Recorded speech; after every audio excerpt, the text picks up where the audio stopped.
Welcome, my constant reader friends. I'm Tad, and this is Tad Reads Books and Stuff. All right, so we're into October. Let's do a little bookkeeping first. I did finish Lasher by Anne Rice, and this is the book we will be talking about today. So I'm going to set that right over here. I have continued my reading through of A Righteous Thirst for Vengeance. This is the graphic novel that Graz and I are reading, doing a read along together on our sub channel of this channel. We're calling the Marvelous Team Up, where we read graphic novels. So you will be seeing the next installment for this video probably Tuesday. I like to release them on Tuesday, and then we'll only have one more left. So to have a look out for this one, because this book is something else. I'm really digging it.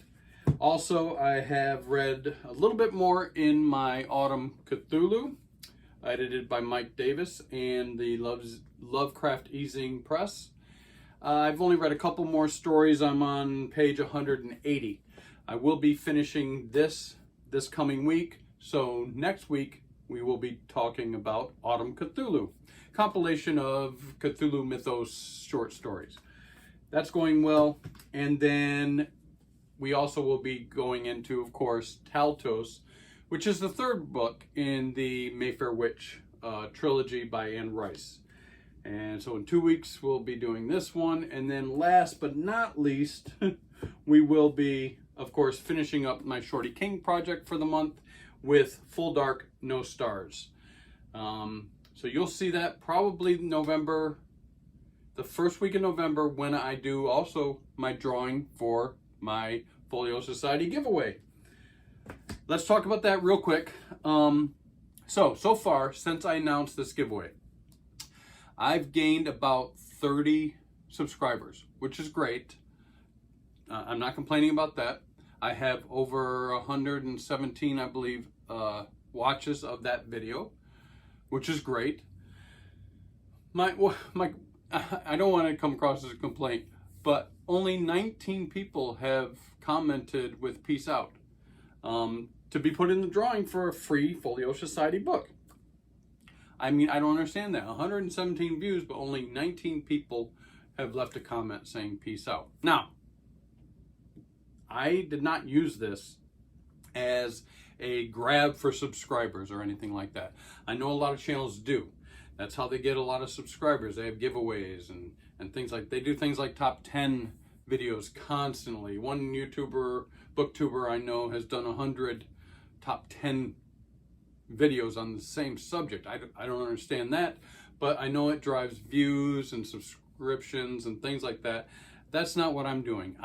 If you watch back on my giveaway video, you'll see I did not mention that you need to subscribe. I did not mention that you need to like. I didn't say you need to tweet this or you know, follow anything. You follow my Instagram or my other account. No, I have another YouTube channel. I didn't mention any of that. I just said make a comment. I'm not going after subscriptions. I just want to do a giveaway. I'm so thankful for reaching 500 subscribers. I just want to give away a beautiful Folio Society book. So make some comments, people. All you got to do is put peace out. A lot of people have been leaving me some dad jokes, and they're awesome. Thank you very much. All right, get off that horse, Ted. Let's get to Lasher. So what can we talk about with Lasher?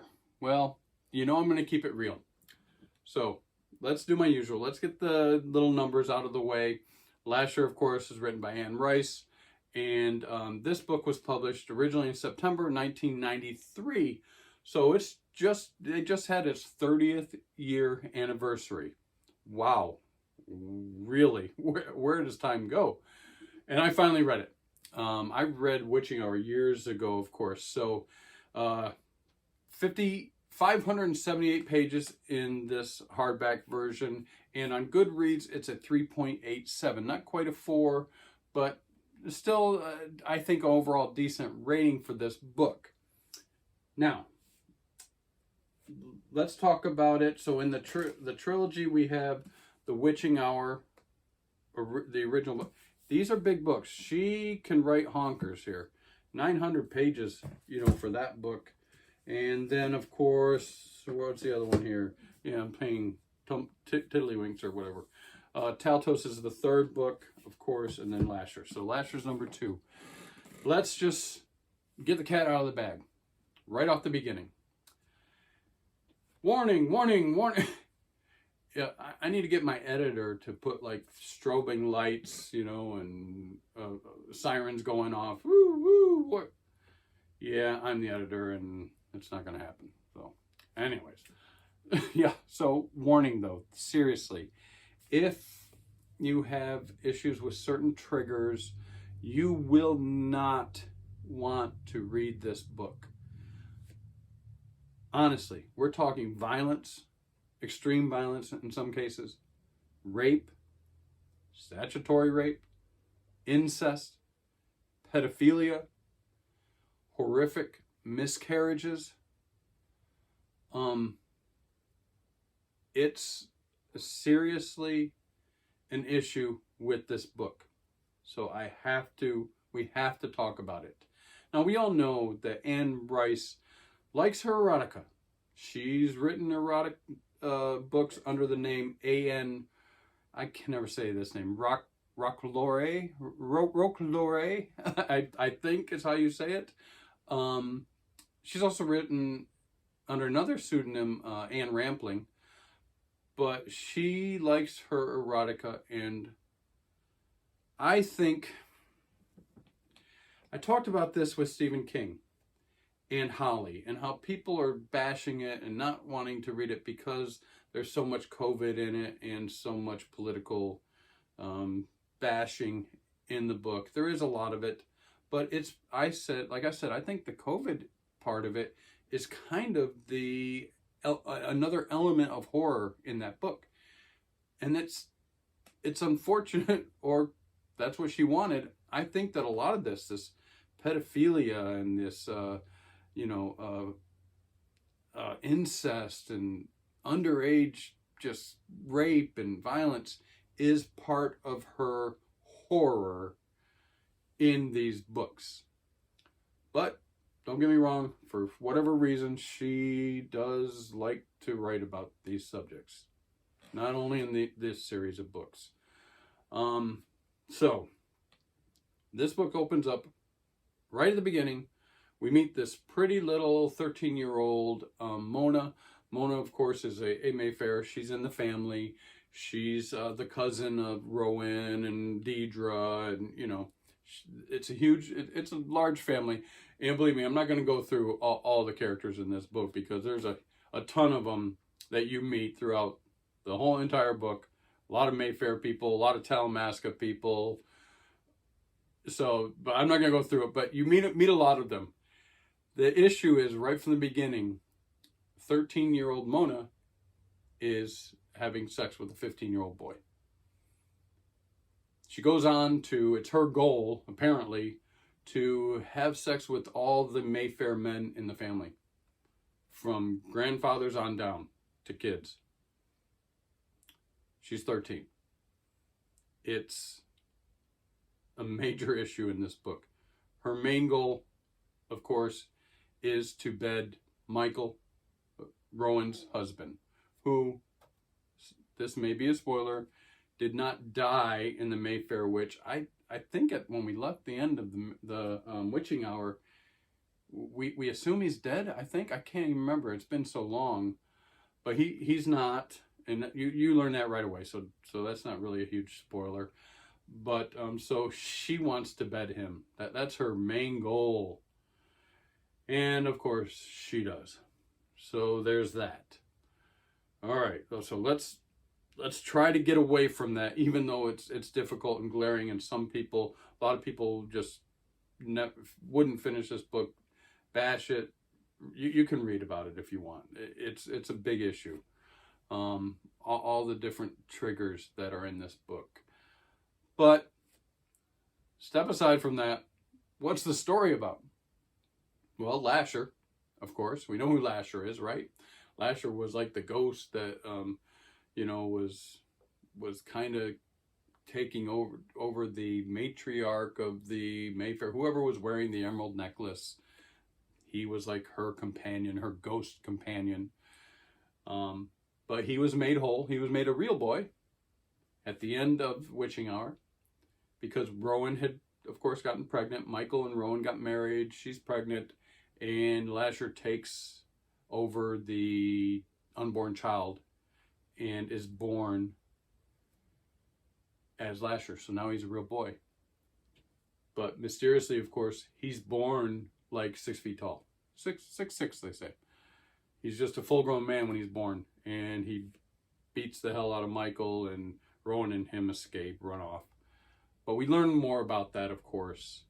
And we kind of learn what the real reason why Lasher is so gung-ho on becoming a real person and coming into the physical realm, you know, our world.